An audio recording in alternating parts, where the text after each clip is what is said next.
Sharp Tongue Podcast. Beep, beep, beep, beep, beep. You're listening to the Sharp Tongue Podcast. I'm your host, Jessimae Peluso. It's a personal look. Well, it's not really a look because it's a podcast. I'm already fucking this up. This is kind of like a verbal comedy diary, a deep look into the crevices of my mind. It's gonna get dirty. You might cry. You'll probably laugh. Hopefully you'll laugh. The whole point is for you to laugh, but you also might cry. I talk about my family. I talk about farts. I talk about love, loss, comedy, how hard it is to make it in this biz. I'm a fucking professional. Each week it's something different. Sometimes I have a guest host. Sometimes it's gonna be a movie companion episode. Sometimes I just ramble about the bullshit I dealt with the week before. You never know what you're gonna get. It's raw, uncut, and funny. It's me. People of the world, people of Christmas season, holiday season, how do we say it so we don't offend people? Doesn't matter how you open your mouth, someone's going to be pissed off. Well, we're not here to piss you off. This episode is a continuation of the Grief Survival Guide, and I've been trying to get coordinated with this gentleman a couple times, and I'm excited that he's here to talk. He is basically, I consider him a health guru. I have most of the Instagram pictures I have saved. You know how you can do those like little sections where you create your own little tile of all the different things on Instagram are all of his account, all of the posts from his accounts and ways I should eat and not eat, and also helping me feel not so shitty about the choices I make and realizing that a lot of the information is misinformation. So here to clarify a lot and also talk about his own struggles and talk about, loss and love and trying to live a healthier life. Author of The Genius Foods, author of The Genius Life, and just an all-around really genius dude. Please give it up for Max Lugavere. Oh, man. Thank you so much for having me. Did I say your last name right? It sounds like a Disney villain. You said it with a European flair, which I appreciate. It makes me sound exotic, which, I can get on board with. It's actually Lugavere, like beer, but Lugavere, I'll take it. I'm going to go Lugavere. I feel like you have all the stature to maintain a Lugavere name, so we're going to go with that. People will assume that I'm more interesting than I actually am, so I'll roll with it. Have you always been are you a nerd? Because I'm a nerd, and I feel like you're kind of a nerd. Yeah, growing up, I was a nerd, hardcore. I was never an athlete. I was a computer programmer, self-taught, and gamer. And then when I discovered fitness and exercise and things like that, my brain just latched onto it.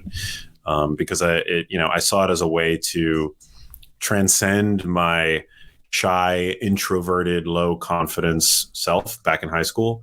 And I became kind of obsessed. Yeah. And that carried me through, most of my early adolescent years. And a couple of years ago, which I'm sure we're going to get into, I, found a way, for better or worse, to kind of work it into what I do professionally, talking about health and nutrition and fitness. But yeah, it all kind of stems from the fact that I am a big nerd, basically. Yeah, it's interesting because I found you because of my own individual relationship with dementia and Alzheimer's, and I follow a lot of healthy things because of that. I, being the nerd that I am, love to dig into information and improve and figure out a problem and try and solve it. So with everything with my father, that's how I found you, is because, why waste any time? Let's just go right into our connection, because you posted a video that just went straight to my soul. I think it was a couple years ago, of you and your mom dancing. Oh God. Yeah. Do you remember that video you posted? Is that how you found me? That's how I found you. Wow. After my father passed, well, during the time, because I'm sure, we can get into it, but with dementia, I talk a lot about mental health and Alzheimer's on this podcast.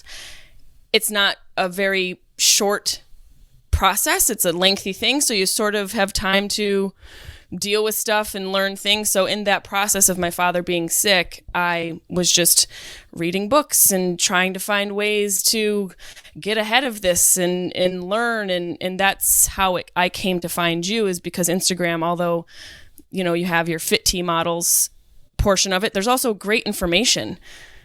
And that post from your mom, I was like, oh my God, this is like, I can feel this because I'm experiencing it. And then I just went through all of your information. I was like, oh, this dude knows what the fuck he's talking about. And you found health and fitness prior to your mother becoming sick, correct? Yeah, well, as I mentioned, so I was from high school. I had developed a passion for nutrition, for health, for fitness, and as I had gotten older, what was initially sort of mostly centered around how to look and feel better and be stronger, kind of broadened, the lens sort of widened out to include longevity and just overall sort of anti-aging methodologies. And then when my mother got sick it was about 2011, that's when, everything basically kind of focused, squarely on trying to understand to the best of my ability why this would have happened to a woman at the age at which it did. So my mom was about 58 years old when she first started to exhibit those early symptoms of dementia. Which is pretty much considered early onset. Yeah, although she didn't have Alzheimer's disease, she had a form of dementia. So for people that don't know, dementia is a sort of category term. It's an umbrella term that includes, of course, Alzheimer's disease, which is the most common form of dementia. It affects about 5 million people currently in the U.S. alone. But underneath that umbrella, you've got vascular dementia, you've got frontotemporal dementia, you've got Lewy Body Dementia, you've got Parkinson's disease dementia. So there's all these different variants of dementia, and even just within, a bag of fun for everybody. Yeah. Oh my God. Pick your dementia. You get dementia. You get dementia. Yeah. So much. It's terrible. I mean, it's really the worst, as you know. My mom had a condition called Lewy Body Dementia, which is actually like having Parkinson's disease and Alzheimer's disease at the same time.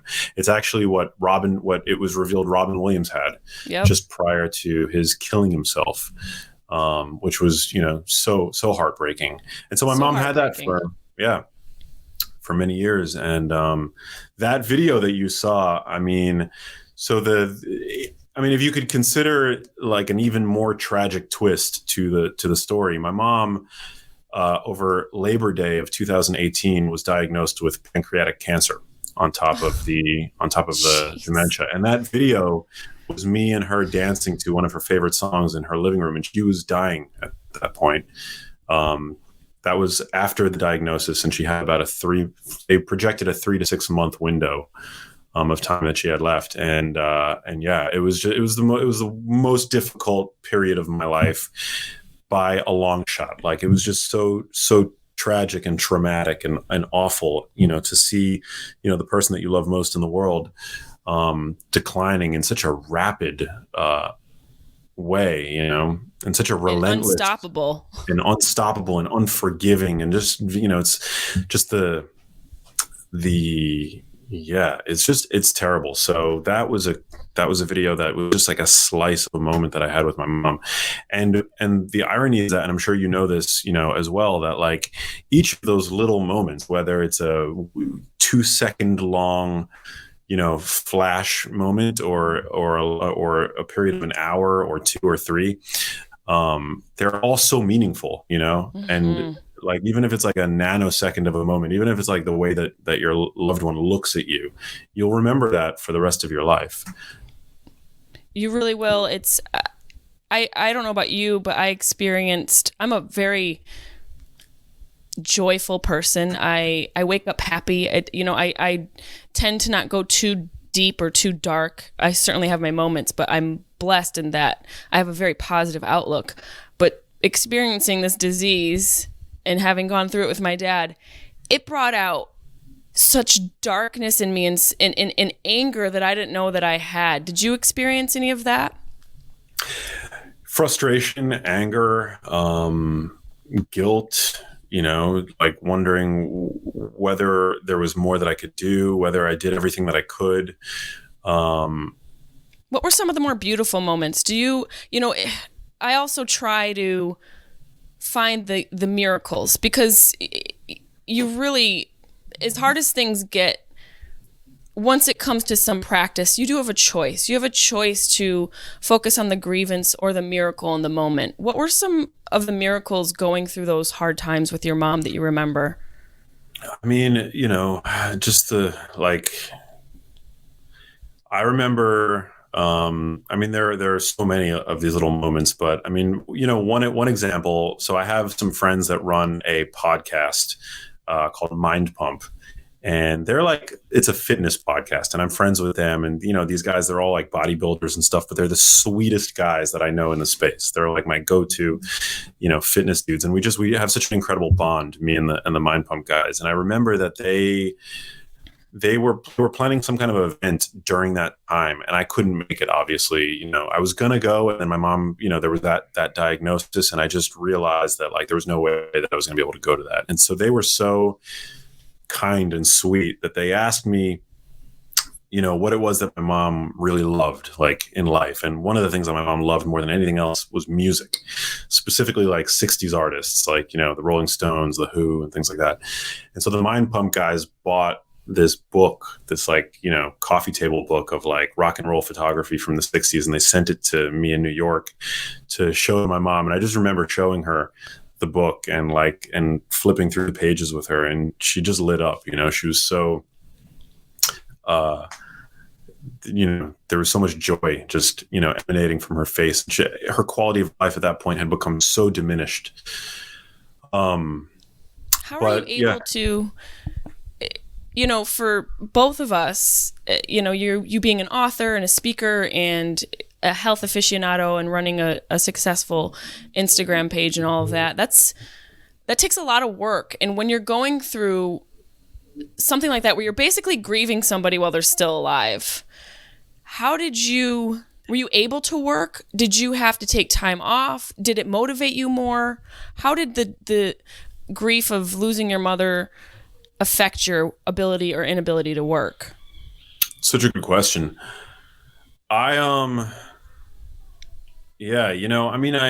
definitely took time for myself. I remember prioritizing not time to work necessarily, but to practice self-care. That was a really important part of the equation for me. I remember distinctly, if I didn't in those moments, you want to spend every waking second with your loved one, right? But you can't. And so I remember deliberately carving out time every day to get to the gym and to work out. And people might think that that's trite, you have your whole life to go to the gym and work out. But for me, if I didn't take the time to go and expunge the anxiety and the frustration and the anger and the sadness that I was feeling, I wouldn't have made it through to the other side. I mean, exercise was so important to me. It always generally is, but especially during that time, I would have gone insane. I mean, there was so much stress, it was the stress of obviously what you're going through is a very stressful period. But then on top of that, what people don't realize is that caregivers and family members, there's all kinds of other stress. It's the amount of stress you don't even plan on showing up, and also managing other people's grief becoming heavy and also not your job. There's so much that comes up in those moments. Yeah, there's infighting within I don't know if you have, what your situation was, what the living situation was with you and your mom, but me and my two younger brothers and my mom's partner at the time, we were at each other's throats all the time. Me and my brothers we were there for one another. We were going through it together, but there's all this end of life stuff that needs this bureaucratic bullshit that needs to be wrapped up and taken care of. And, all of that is just so, it's frustrating in normal life, and it becomes exponentially more so when you're dealing with the sickness of a loved one. You there? Yeah. Okay. We're still here. Me and my brothers. You're at me and my brothers. Yeah, so me and my brothers, we were there for one another, and we were the support network for one another. But at the end of life, you have all of this bureaucratic, awful stuff that you need to sort of wrap up, and that's it's a hellish process dealing with that kind of stuff in normal life. You throw the sickness of a loved one on top of that, and it becomes exponentially more so. It makes you the way people deal with facing any sort of end of life, you can't plan on that. You know, it does bring up emotions that you can't anticipate. I have 3 other sisters. I'm the youngest of 3. So it changed our dynamic completely.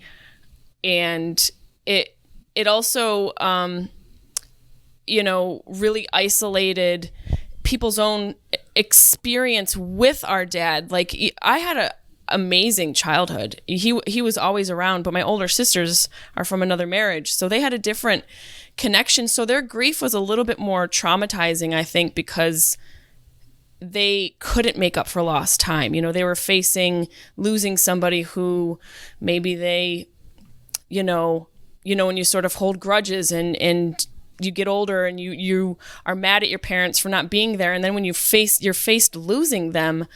That's why I talk a lot on this podcast about everyone's individual experiences with their family and whatever their relationships are. Not that I'm trying to overlook any sort of trauma that someone might have experienced from their parents and in their childhood, but some of those you kind of have to just sweep away and really focus on the moment and try and be present and realize that shit happens in the past. But if you allow it to muddy the waters of dealing with the current situation, you're really doing a disservice to your own healing and your own ability to show up in your life beyond whatever's going to happen next once they're gone. Yeah. Was your mom a good mom? My mom was the best mom. Yeah. I mean, my mom, I wouldn't be doing what it is I'm currently doing if in some way growing up, those seeds weren't initially planted, to do something that was of service to the greater public, that was, that had, built into it, empathy and compassion, and all that is built into what it is that I do. I mean, I'm grateful in that I get to do it for a living, like that's the dream. But at the end of the day, everything that I do is really about helping people get healthier and to make sense of nutrition and all the sort of messaging about fitness and, whatever it is, happens to be. And so I credit my mom for that. The fact that my mom was the kindest person that I knew and valued more than anything courage and honesty. And these are all values that I put into everything that I do. And she's the reason for that. I mean, I think part of growing up is realizing that your parents are not gods, they're not, that they are imperfect. And so my mom was not perfect. They're just dudes and chicks. They're just dudes and chicks. Yeah, exactly. That's all they are. And, they get knocked up at some point. They knock each other up. They get knocked up and then they're like, fuck. Yeah, exactly.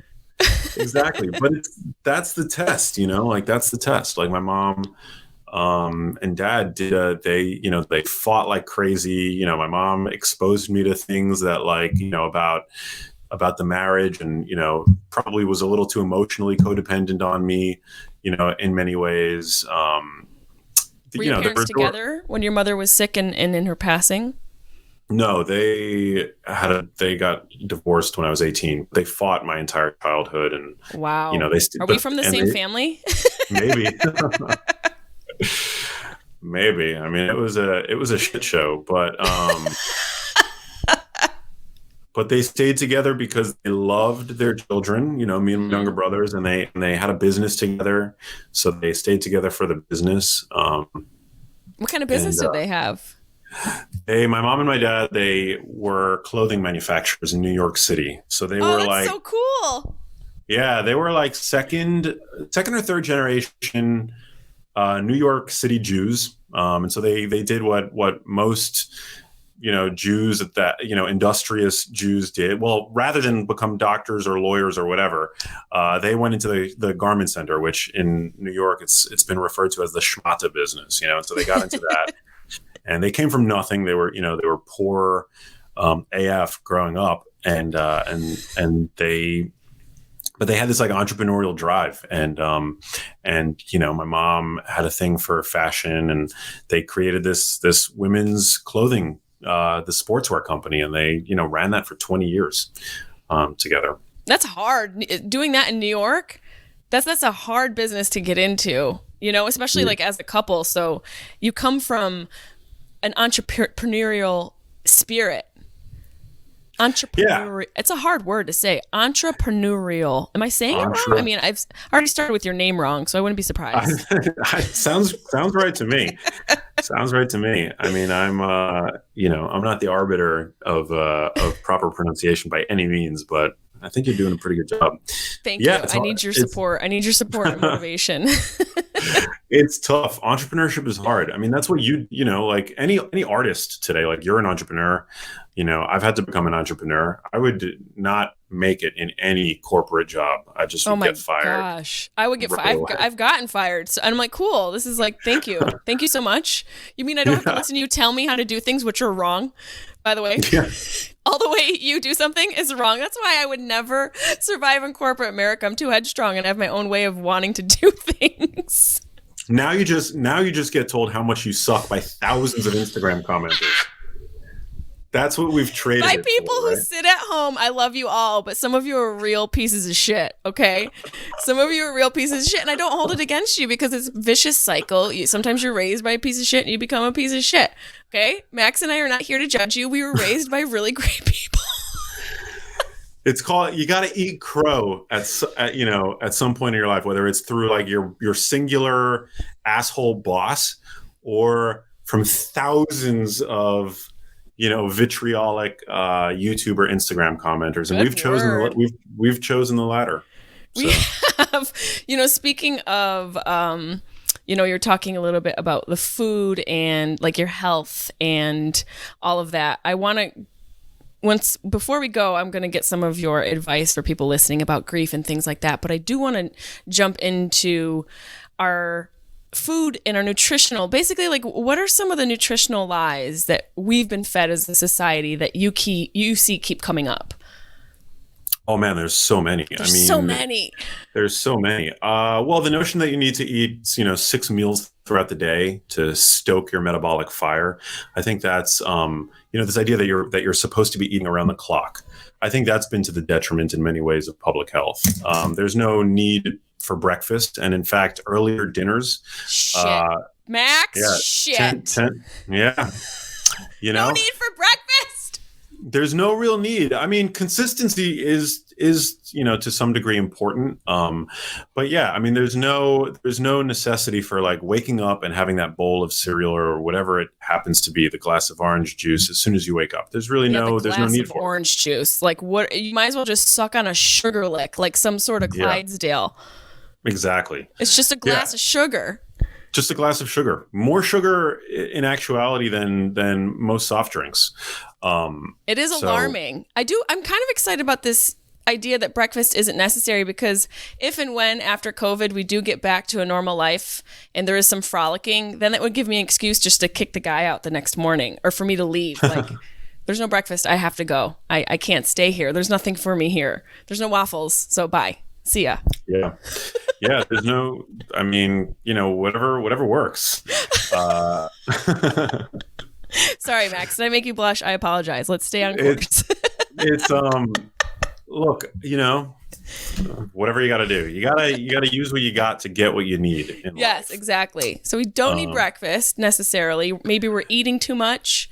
Where I would say what's become somewhat disordered is this notion that we're supposed to be eating around the clock. So there's this burgeoning field of research called Circadian Biology that suggests that humans are really meant to eat during the day. We're diurnal creatures, and that compressing our feeding window within a span of time, whether it's 8 hours, 10 hours, or 12 hours, as opposed to the 16 hours that most people are eating, throughout the day, from the moment they wake up until the minute they go to bed, they're metabolizing food. That by practicing what is being referred to as time-restricted eating, that there are some pretty significant metabolic benefits to be gained, whether it's, an improved management of blood sugar in the body or an improvement in blood pressure. It seems to be the case that by compressing your eating window and spending more time in a fasted state has benefits. And they're not necessarily benefits to your weight.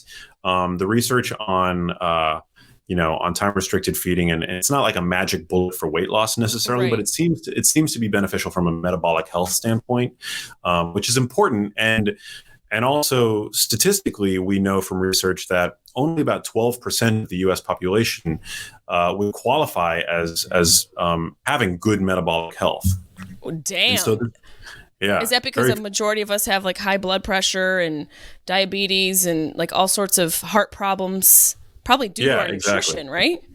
Yeah, and in no small part due to our nutrition. But it's, metabolic health is basically, if you have good metabolic health, it's basically a term that represents a constellation of features that you want to see in somebody who's healthy. So not a lot of visceral fat. You want to have a healthy, normal blood pressure. You want to have blood sugar that's in a normal, relatively low range. You want to have, a lipid profile in your blood that's healthy. So, triglyceride levels that aren't very high, or, LDL that isn't very high, and HDL that, perhaps is somewhat higher. So these are all sort of like it's a constellation of signs that a physician, and I'm not a physician, but it's a constellation of biomarkers that a physician would use to assess whether or not you are, quote unquote, metabolically healthy or trending towards metabolic syndrome or prediabetes or type 2 diabetes. Which sometimes like people can look healthy and they think that they're healthy. Like I have a friend who's slim and fit and all these things, and it turns out he was like pre-diabetic and he had no idea. And it's I think that the further we go along in life, especially now in this society where there's so much access to information, it is hard to delineate between what is truth and what is something that's a little bit, based off of someone who says something who doesn't know anything. It's so hard to sift through everything.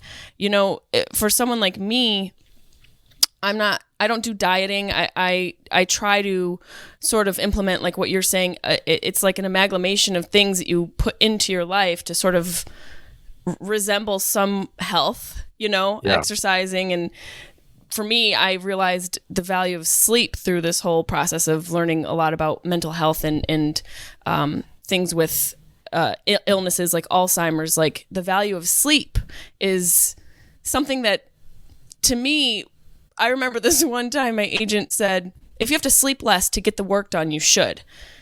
And that's so many people's mindset. Like, no sleep till Brooklyn. I when everyone else is asleep and I'm awake, I'm on the hustle. You can't hustle if you're exhausted. No. What's some of the science behind sleep that you found maybe that you didn't know before that you were shocked about? Well, so sleep, it's such a good question. When talking about metabolic health, first of all, metabolic health has come up a lot these days because it really seems to be one of the major determining factors about COVID morbidity and mortality. Right. So, one of the reasons why we're seeing, so much hospitalization is because by and large, we live in a sick society. People have poor metabolic health, and that's one of the key, it seems, determining factors that will determine whether or not COVID takes you down or is experienced more like a flu. Right. And it's just sad, that so many of us are struggling with our health. But one of the reasons for that is that so many of us are underslept, and sleep serves as a sort of master metabolic regulator. It basically, every night when you sleep, it's like it presses the reset button on myriad hormones in your body, from insulin to leptin to ghrelin. These are hormones that ghrelin. That sounds like a gremlin. That sounds like a creature. It sounds like a gremlin. It does. Yeah. Ghrelin is that's a good thing. Well, it's an important hormone, and it basically guides how satiated you feel. So when your stomach is empty, the hormone ghrelin is secreted and it makes you hungry. So it drives. I feel like I got ghrelin every day, Max. I have to be honest. Like I feel insatiable. I don't know if it's because I'm currently in a grieving process that maybe I'm trying to eat my emotions, but nothing is filling the gut void, brother. Yeah, we tend to reach for comfort foods when we're stressed out. And that's okay. Whatever you got to do to make it through, that's important. But yeah, so sleep, on just one night of poor sleep, you're basically pre-diabetic the next day. This is temporary. Damn. Yeah. On just one night of shortened sleep. And then when it comes to the brain, Alzheimer's disease, we now know that when you're sleeping, the brain actually cleanses itself. of proteins that we know can aggregate and serve as the backbone for plaques that we associate with Alzheimer's disease. On one night of short sleep, aside from the metabolic disturbance that you'll see in somebody, you actually see a pretty stark increase in amyloid beta and cerebrospinal fluid, as well as tau. So amyloid beta and tau are the two proteins that are most closely linked with Alzheimer's disease. Yeah, they gunk up the brain. And so when you're sleeping, your brain is actually flushing these toxic proteins out. And that's why we believe that sleep is, or one of the reasons why we believe that sleep is so important when it comes to the prevention of conditions like Alzheimer's disease. It's definitely one thing that I'm sure people listening, if you don't get good sleep, you wake up and you are a demon. That's the one thing that I have adjusted through this whole process is to really value I can show up better. If I've slept well and, got whatever I need, like 8 hours, what's your, number? What's your sleep number?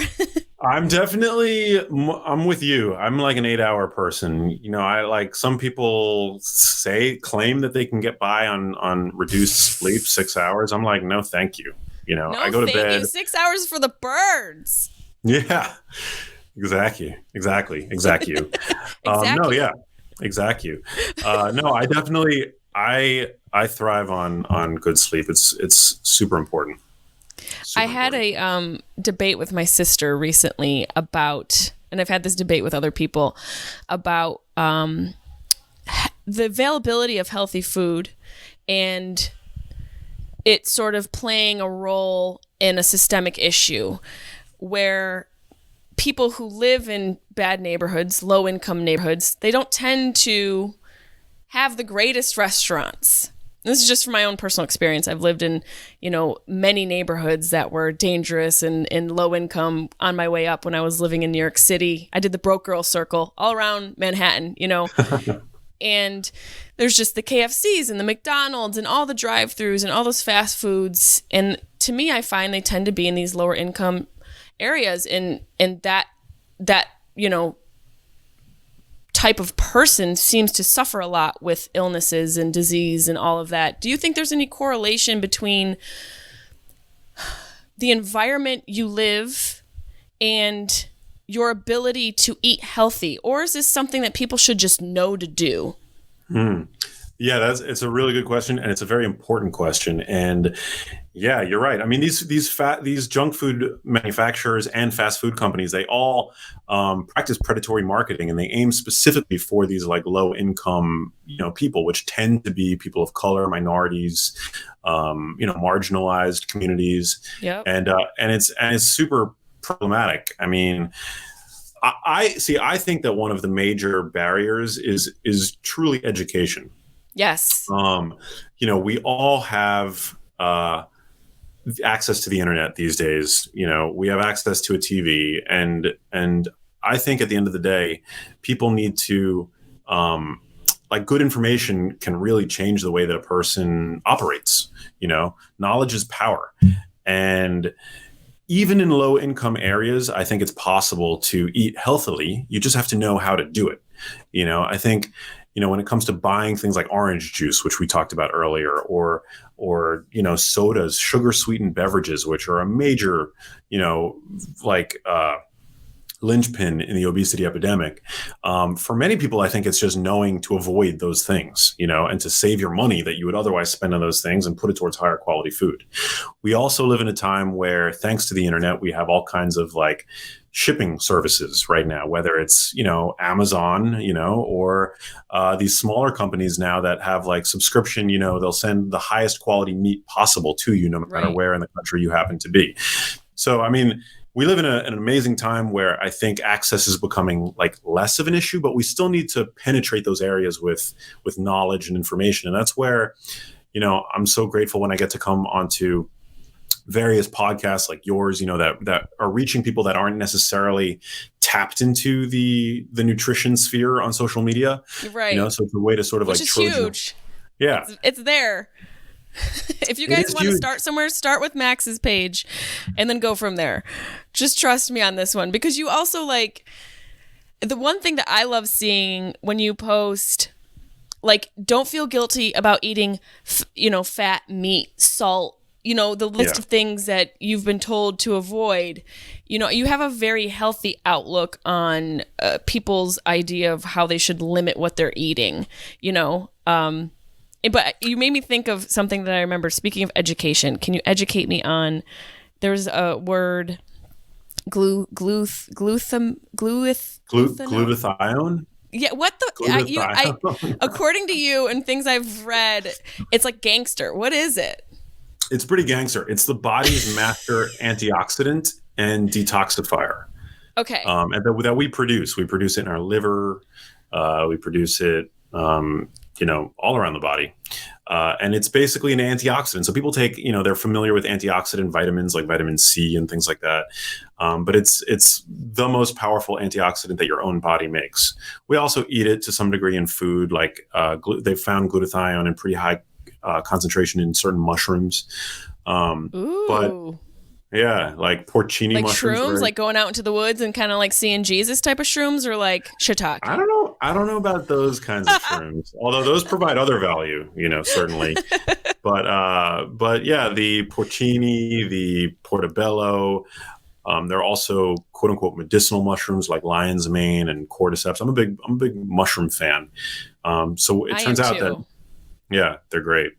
But yeah, so glutathione is like, it's an antioxidant that your body basically produces to get rid of nasty, potentially harmful environmental toxins, and even to neutralize toxins, like that your own body makes in order to fend off various predators and or potentially harmful toxins and things like that. Did you see that article that I sent to you? I think it was NPR, where some researchers based in like the dementia Alzheimer's area have the belief that maybe it is caused by like toxins and infectious diseases, like something like a herpes. There's speculation that the beta and the tau tangles are a result of reacting to the infection on the body. Have you come across any information on that yourself? Yes. So What's your thoughts on that?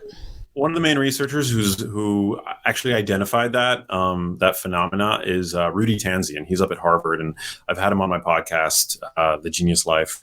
And I think that so basically what they found is that amyloid seems to help, or at least be attempting to neutralize foreign emitters in the brain. So the herpes virus is one of them. What they found is that when herpes appears in the brain, it tends to be encapsulated by amyloid, which is this the plaque that we've known for almost a century at this point, aggregates and forms these these visible plaques in the brain around neurons in patients with Alzheimer's disease.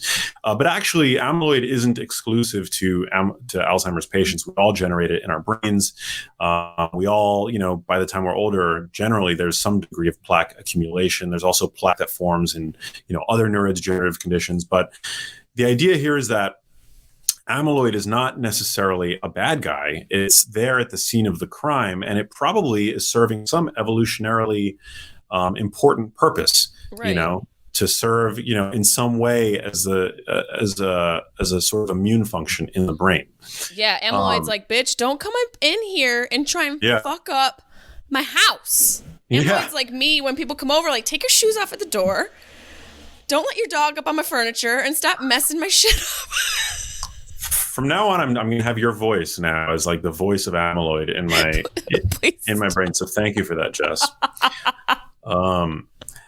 She's gangster. Amyloid is so gangster. Glutathione and amyloid. Yeah. Yeah. We need to do like an animated series about all these little things, and we can voice them. You have an amazing voice. You could definitely be glutathione, like a superhero. You're like the superhero. Yeah. Yeah. Just before hopping on here, I had a voice lesson actually, so my voice is all like. Oh, you could totally. I could see you being like a Disney prince or a villain. Either one. You teeter on the line. Thanks so much for that. I think. I want you to be a villain. I don't know why I want you to go. I think because it's like a dichotomy to your teaching and what you represent. I think it would be a fun little. I'm down. Little exercise for you. Hopefully I've you've got heard some you. casting agents listening to this. Yes. I'm down. All my agents at CAA, please sign him up for the next animated series. Yes. I heard you say our genes load the gun while our choices pull the trigger. Mm-hmm. Tell me about that. What does that mean? So there are very few conditions that people have that are actually determined by your genes, at the population scale. A very small, fewer than 10% of illnesses that we're seeing today are genetically determined by what are called deterministic genes. When it comes to conditions like cancer, Alzheimer's disease, heart disease, there's an influence that our environment has with our genes, with genetic risk factors that then determine whether or not we will develop this condition, whatever it happens to be. So Alzheimer's disease is the one that I'm the most well versed in because that's the condition that I've, studied for the past, almost decade of my life. When it comes to Alzheimer's disease, there are many genes that influence, one's risk. The most well-defined of them is the APOE4 allele that about 1 in 4 of us carry, 1 in 4, 1 in 5 of us carry. And that can influence your risk anywhere between 2 and 14-fold. Your relative risk. Now, again, this is not a deterministic gene. So if you are a carrier of one copy of the Alzheimer's risk gene, the APOE4 allele like I am, you have an elevated risk compared to somebody who might not carry it. Right. But that in no way is a sentence to go on and develop Alzheimer's disease. It's really ultimately about, your choices. And I think that if you are genetically at risk, then it becomes all the more valuable for you to live a diet or live a lifestyle and consume a diet that's in accordance with what we know about, risk reduction or, what some people have termed prevention, which I'm happy to use that term. Which may be difficult around this time of year. Yeah. Yeah, I mean, and also prevention is not something. It wasn't, doctors and scientists didn't believe that Alzheimer's was a potentially preventable condition up until very, very recently. I mean, only in, I believe, 2017 or 2018 that the Alzheimer's Association, which is sort of the largest and most well-known funding pipeline for pharmaceutical research, acknowledged that you can actually have an influence over your risk. So it's a very sort of new topic. It is a very new topic. Yeah, but only about 2 to 3% of Alzheimer's cases are so early onset familial Alzheimer's disease. If you saw the movie Still Alice, yeah. Oh God, it broke my heart. Of course. Well, that's what she had. Still Alice is so good. Still Alice is such a good depiction. There's been a few movies that have tried to capture, and it's such a difficult disease to capture. But yeah, Still Alice was definitely one of those. Who? Renee Russo? That was Julianne Moore. Julianne Moore. I always get those two confused. Amazing performance. Yeah, incredible. But that's a rare. That's 2 to 3% of cases. It's so rare. The vast majority of people who know Alzheimer's disease because their grandparents may have had it, or they're, like in our case, our parents have had, some form of dementia. This is a condition for which you have some degree of say, and we don't know everything. We don't have all of the answers. I would never purport to have all the answers, but we do know that by eating and living in a way that fosters metabolic health, which is what we've been talking about since the beginning of this, that you actually can dramatically reduce your risk for developing Alzheimer's disease. There are so many ways to do that, and it like you said, like the choice and the decision to make the right decision for your brain. Are you familiar with Dr. Daniel Amen? Yeah. He's a friend and colleague. I've had him on my podcast. He talks a lot about, you have to ask yourself if what I'm doing right now is going to help or hurt my brain. And he seems very, I had him on my podcast as well. And, he spoke a lot about basically the choices you make. And it's difficult in this society. It's a difficult thing. I feel like a lot of people on one hand are like, well, my dad was this way, my mom was this way, so I'm going to be this way.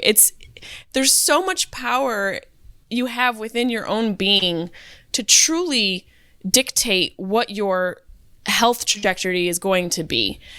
You're not you don't think that you're a victim of what your parents went through or your grandparents. There really is so much information in literature pointing towards the direction of a healthy life based off of your, the ways that you live. Was there anything that you adjusted for your own personal health through the journey of your experience with your mom, with her Lewy Body Dementia and pancreatic cancer as well? Yeah. What did you change something? I would say in terms of my diet, I definitely changed. So I became less reliant on eating grain products and things like that.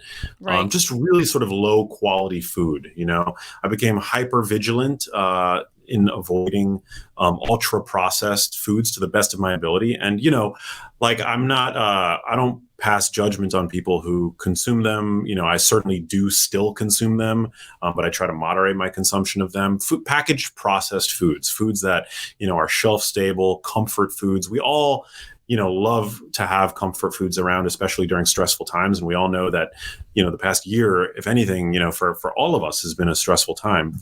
So Cheez-Its are bad, Max? You going to tell me Cheez-Its are bad? You're going to be rude?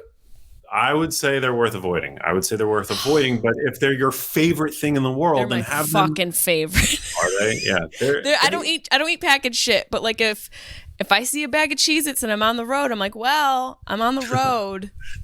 Yeah. The bag looks at me.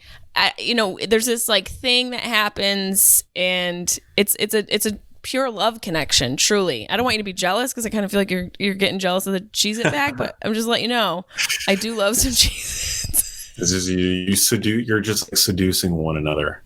I'm just in the aisle at some gas and go, making eyes at a bag of Cheez-Its. And I know I'm not the only one, okay? And that's where I hear Daniel Amen going, is this good for my brain, yes or no? The answer is so loud, no. I don't know how to just leave it there sometimes. Well, I mean, the reality is in moderation, a food like that actually would not, like single foods are not necessarily good or bad for the brain. It's about the dietary pattern as a whole.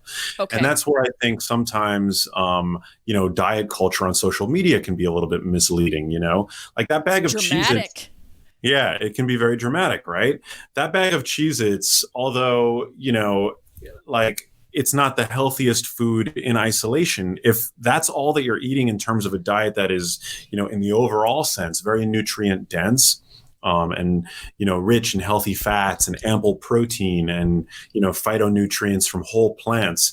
And then you're eating that bag of Cheez-Its, so we'll just assume that it's a smaller bag. Even if you have that once a day, if that's your one treat, then that's okay. In the context of a diet that's like you're doing everything else right. So I think it's important. Yeah. Exactly. Not so bad. So I think it's just a bag of Cheez-Its, a bottle of wine, a couple blunts, cheeseburger, and a pizza. That's not so bad, guys. We're doing good. Now we're pushing it. Grief eating. Let me have my moment. How did you fall off the wagon during grieving and going through that process? What did you do that was destructive? Well, so I have this term when I find a bag of something that I really like, which I'm sure you can relate to. I call it whole bagging. Yeah. Very whole bagging's something relatable. Different where I'm from, but yeah, I'm into whole bagging. That's hilarious. Oh, you're a whole bagger. Yeah. You're a whole bagger. Yeah, that's a real thing. We'll take Cheetos or Cheez-Its or whatever. For me, it's like I found this brand of no affiliation with them, but there's a brand called Quinn, and they create these pretzels that are like paleo approved, like whatever the marketing is, but they're grain-free pretzels. They're really, really freaking delicious and addictive. And I'll open up the bag and I try to just have like a handful, but that never ends up happening. I end up whole bagging. Just going through the whole. You could also. Wouldn't it be great? I have a fantasy of you being this like very healthy. You've done TED Talks, you've got your podcast, Genius Foods, Genius Life. I love this fantasy of you whole bagging in your closet. Like that's your main day. Is you just shoveling food in your face, and then you go out. And you're like, guys, kale. Okay, we have kale. I walk the walk. I practice what I preach, and I don't. That's why I'm not, I'm like not judgmental. There's no dogma in terms of what No, preach, because you're I'm very realistic. yeah, yeah, and I'm human, and I'm not one of these Instagrammers that's like every photo with their shirt off and it's like 12 pack. Like I don't have that, like I'm like doing the best I can. To that in 2021 though. Is that something that's in Maybe a lot of these Instagrammers that like look jacked all the time, they're injecting things, they're on all kinds of like crazy stuff, and they become obsessed with their food, like food obsession. I'm not food obsessed. I'm very interested, and I'm passionate about food and nutrition. Yeah, you're curious. You're food curious. Yeah, I'm food curious. Exactly. Curiosity is what, creates conversation and also pathways to living a healthy life. And I think when you remain curious, you allow yourself to dip your toe in a bag of Cheez-Its or to whole bag a Quinn pretzel in your closet, like whatever it is. Yeah. I think having that approach is so healthy. So on the other coin, what are some of your favorite swaps? Because I know you talk a lot about healthy swaps, which I love on your page. Like if you like this, here's a healthier version. But what is Max? What are your favorite swaps? So I've swapped a lot, much, if not all, of the grain product in my life for vegetables. So like instead of like I used to be big on brown rice. I used to eat brown rice almost with every meal. And instead of that, now I opt for fibrous veggies. So dark leafy greens, I'll try to have a big fatty salad every day, a salad with lots of extra virgin olive oil. Yeah. Research actually out of Rush University shows us that people who do this, have a big salad every day, have brains that perform up to 11 years younger. So this is a really it's a very helpful. That's a huge number. Yeah, more than a decade. So I'm 15. Yeah, mentally. Excuse me. But I have to go, Max.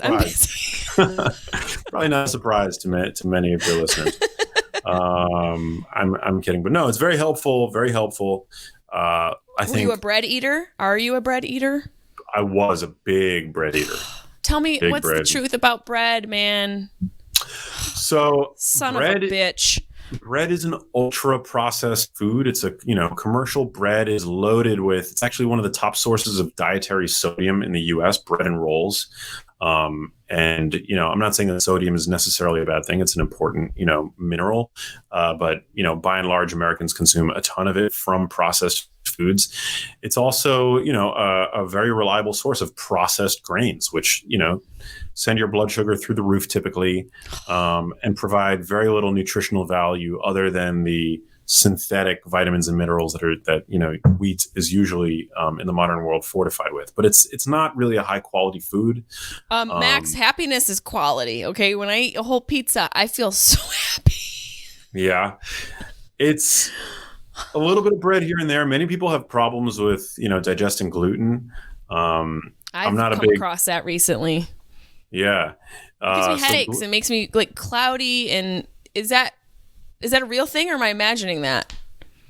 Well, it depends on who you ask. So, I mean, there is non-celiac gluten sensitivity.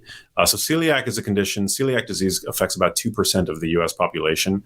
And for people with celiac disease, whenever they consume gluten-containing grains, they mount a violent gastrointestinal attack against this protein that the body senses as being a foreign invader. But no human being can properly digest gluten, which breaks down into two peptides, which are not ever properly assimilated in the body. I've interviewed numerous times one of the leading researchers in this topic, Dr. Alessio Fasano over at Harvard. And some people can manifest purely extraintestinally symptoms to celiac, to gluten sensitivity when they consume gluten.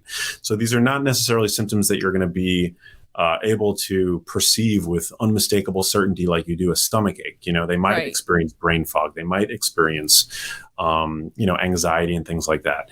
There's not a ton of research on this, in humans, but it's one of those things that, my own personal view on gluten is that if you're not overtly sensitive to it and you're not celiac, then, I think a little bit here and there is probably totally fine. It's sort of like a dose makes the poison thing. But unfortunately today, so many people have they're eating gluten around the clock at every meal. whether it's sandwiches or wraps or wheat snacks or things like that. So people are eating it around the clock, and sort of on a background of widespread immune dysfunction, because so many of us, were spoon-fed antibiotics growing up, were, Cereal. born via cereal, not appropriately breastfed, or born via C-section, or, there's any number of left at a Macy's for a couple hours. I mean, there's left a lot at a Macy's of things for a couple of hours.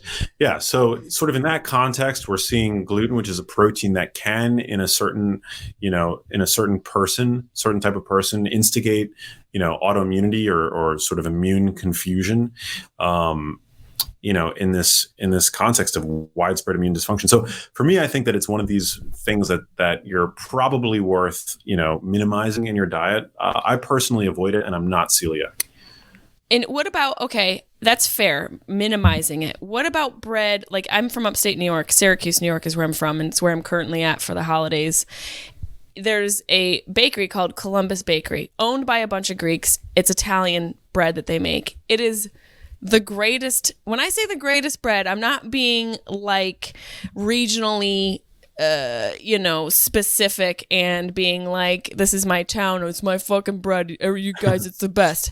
I'm telling you, it is the greatest bread, and they don't use any preservatives, because the bread goes bad in like a day. Like, it's hard as a rock in like 2 days. Is that like a healthier bread, or is it still fucking gluten? Well, I think sourdough is a decent, alternative for people that still want to have their cake and eat it too. Right. A lot of people anecdotally will report that when they're in Europe, if they do have symptoms associated with gluten sensitivity in the US, they tend to not experience those symptoms when they're in Europe. I've heard that, especially in Italy, because it's all bread there. Yeah, I do eat like breads with more nutrient dense flours. So there's a bakery that I've become sort of friendly with. I have no commercial affiliation with them, no financial affiliation with them, but they're called Misfits Bakehouse. They're at misfits.kitchen, and they make all kinds of grain-free bread like products. Misfits in Santa Monica? They are, I don't know, I'm not familiar with the Misfits in Santa Monica. There's a delicious restaurant in Santa Monica called Misfits. Good. I do know that. Yes, I do. Yeah. No relation to them. It's called Misfits Bakehouse, and they make like focaccia, they make baklava, they make all kinds of like really delicious things. With like what? What is that? Sorghum? What is like the healthy? Sorghum? Yeah, sorghum is like they use a combination. They use almond flour and coconut flour. So almonds are, very nutrient dense. Nuts, obviously, rich in magnesium, fiber, vitamin E. So, I'm a huge fan of almonds. Actually, I consider them to be like a genius food. And I love so almonds. their breads, their breads are made of almonds. I whole bag nuts. Whole bag almonds. Yeah, you whole bag nuts. Wow, this conversation's going south real fast. Sorry. You're going to be such a delight for my listeners. They're used to my mouth. I like it. It's amazing. And I mean food. I'm talking about almonds. Of course. We love nuts. We love them. I just know this is going to be the clip that my assistant cuts. It's just going to be you and I talking about whole bag of nuts. Whole bag of nuts, but nuts are good for you. They're genius food. They're good for your brain. They, consumption of nuts related to reduced early mortality, a reduced risk for a number of different conditions. Heart disease being, one of the most familiar. So yeah, have at it. Have at your What nuts. are some? Go what to town. You say are for listeners? We were talking about supplements earlier. What are a few supplements they should take every day? And is it a male versus female thing, or just maybe for everybody? What is something everybody can take every day? Well, it's a difficult question to answer without knowing the individual, because it's, I don't really prescribe to a one size fits all approach, but I would say generally when looking statistically, most people would benefit from, a vitamin D3 supplement these days. Many people are deficient in vitamin D. I believe it's something like 3/4 of the population. has inadequate levels or insufficient levels of vitamin D. Magnesium is something that I think is pretty important. Magnesium is a mineral that is required for hundreds of enzymatic processes in the body that range from creating energy to DNA repair. Which is huge for like maintaining a youthful, not just appearance, but, talking Everything. about like maintaining like a healthy brain. Oh, everything. I mean, DNA damage, like just an insidious accumulation of DNA damage is one of the, theories as to why we age and become decrepit and ultimately die. So like aging is a disease. Yeah. So, I think magnesium is actually one of the most anti-aging supplements that a person can take. Really? I don't know, because this is your field of expertise. I wouldn't have known that magnesium is an anti-aging supplement. So that's good to know. I'm literally going to shoot it into my arm tonight. I personally, I eat a pretty nutrient-rich diet, and magnesium is one of the supplements that I take regularly. So I take a good magnesium glycinate. Okay, let's do that. So what does Max take? You take a magnesium glycinate. So I take magnesium glycinate. I take fish oil pretty regularly every day. I take glutathione. I don't take glutathione. No, because your own body makes it. So as long as you're you don't need to fucking take it. It's gangster. It's as long as you're eating foods like dark leafy greens, grass-fed beef, eggs, things like that, you're giving your body all of the like raw materials that it requires to create glutathione, which again is this master detoxifier. So that's why foods like cruciferous vegetables, broccoli, cauliflower, Brussels sprouts, and then grass-fed beef, eggs, things like that, they're all foods that I would consider to be detoxifying foods, not because they actually detoxify you, but because they basically give your body the raw materials that it requires to create its own detox compounds, while also like stimulating them as well, which is the case for like cruciferous vegetables and things like that. I've started to think of eating. Now, I love to eat healthy. I joke about Cheez-Its and everything, but I eat, like you were saying, higher quality things. I've learned to swap out the lower quality stuff for higher quality things. But I also believe in your body sort of kind of speaking to you about what you need. But I've also thought about how food, essentially, correct me if I'm wrong, or maybe it's just an opinion, food is it's like a communication system for your body. It's information. It's delivering information to your body. Like all of these nutrients are telling your body where it needs to implement it, and if there's an ailment that specific nutrient is needed, it'll deliver it to that specific area. Isn't that sort of like how our bodies work? Like our bodies are pretty fucking smart. We're the ones that fuck it up. Oh, we're the ones that 1,000%. Interrupt the system. Yeah, 100%. That's why when it comes to like dietary fats and oils, I have this saying that I like to use that nature doesn't create unhealthy fats, people do. Yes. Nature doesn't really create unhealthy foods, people do. You know? So if you take a natural food, found around the perimeter of your supermarket, which is where all the natural, and I use air quotes for natural, because, it's not that companies use that word to get you to buy it. And it's like natural flavors. You're like, that could be 1,000 chemicals right there in that one little drop. I mean, everything's a chemical, but at the end of the day, like the perishable fresh foods that usually are to be found around the perimeter of a supermarket, those are the best for you. And people like to argue about, saturated fat's unhealthy, dietary cholesterol's unhealthy. If, they're found in foods like grass-fed beef or eggs, which are, eggs, for example, one of nature's multivitamins. Yep. We don't need to worry about Aunt Betsy grows her own, she has her own chicken. She just brought eggs over. Eggs, this is my Aunt Betsy. Listen, if you have an uncle who's available, she's single. She brought over eggs, honey, because she has bees. She makes her own kombucha and her own fire cider. Sounds like a keeper. Yeah, she's a keeper. So if you have like a hippie uncle who's looking for a little bit of fun, Aunt Betsy's available. Sorry, Aunt Betsy, I love you. She's the best. That's good to know. Very good to know. I'll keep her in mind, Aunt Betsy. But generally, then you look at man-made creations, like what are in the aisles of the supermarkets. All the packaged processed foods, all the fake, industrially refined oils like canola oil, corn oil, grapeseed oil. Those are worth avoiding because those are trash. Corn, grapeseed. grapeseed, soybean oil, vegetable oil, which is usually just soybean oil. Do you know You want to people avoid are those. pouring this over their food? Absolutely pouring It's it the over the worst. food. So what are the oils you recommend? Coconut? Extra virgin? I don't actually recommend coconut oil. I recommend, because coconut oil is one of these oils that, depending on genes, so this is where sort of genes come into play. Coconut oil is one of these tropical fats that that only a very specific genetic background may have evolved, having exposure to over a multi-generational period.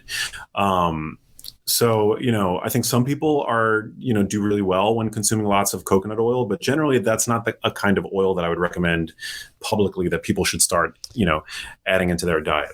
That's an interesting, that's smart, because if you're not, and if your ancestors were eating it, that's one thing. But if you yourself didn't grow up in that environment, you might not have the physiological tools to process that. Yeah, you might over respond to that quantity of saturated fat and see, sort of an aberration in your lipid profile, for example. Which, I'm not one of these like, oh my God, we have to be afraid of, LDL cholesterol or anything like that. But if a specific food is causing a dramatic change in your lipids, then that's worth paying attention to. Yeah. And so, on the other hand, extra virgin olive oil. And close second place would be avocado oil. These are fats that I think the vast majority of people can actually include and should include in their diets and see an improvement in things, in both the way their brains function, in their lipid profile, in their metabolic health. So that's why I'm very bullish on extra virgin olive oil. I think most people should actually get rid of all the crap oils in their kitchens and bring on like a really good extra virgin olive oil and use that as the primary oil in their cooking, as a sauce on their food, as a dressing. Extra virgin olive oil really is almost like medicinal in terms of its health benefits. Look at Max Lugavere dropping some oil knowledge on this podcast. Y'all, get rid of your shit oil. Okay, get rid of your Crisco, your stupid vegetable oil that, well, let's be real, can literally run a car. That old Toyota Corolla from 1980 in your garage is going to power up with that shitty ass oil. 1,000%. I wish I could say it as bluntly as you, but I would probably get. That's my charm, my blunt approach to how I speak. Now, before we go, I do want to ask a couple of things. One, is there a way to eat to sort of help the process of grief be a little bit healthier? Is there, because for me, I'll speak personally. I don't really have like a sweet tooth, but during this, this month, but this is the 6th week that my mom's been gone, I find myself wanting sweets and craving sweets. And I've never really been like that before. And also wanting tequila every night. How do you balance that? Like, is there a way to eat healthy through this grieving process, or are there concessions to be made? I think that you have to be ultimately kind to yourself and to be gentle with the language that you use towards yourself, and to realize that you're going through a period which will pass, but to not try to take shortcuts through the grief. Right. Grief is one of those things where the only way out is through, unfortunately. Yeah, you got to feel it to heal it. You got to feel it to heal it. And we're all going to reach for food that comfort us during that time. And that's okay. I have a friend, her name is Taryn, and she had breast cancer recently, and she put something on her social media that was, I think, a really great way to phrase it. You should talk to yourself like you would talk to a child, as kind and as lovingly and as warmly as you would talk to a 12-year-old. Imagine trying to teach a 12-year-old something. You wouldn't, and they make a mistake. You wouldn't scold them. No. When we make mistakes, we tend to scold ourselves. We tend to feel we're so hard on ourselves. Yeah, we're so hard on ourselves. But I think all the time, most of us, all of us, would be very well suited to start talking to ourselves more as the children we are within, that we all still are, even though our exteriors get older.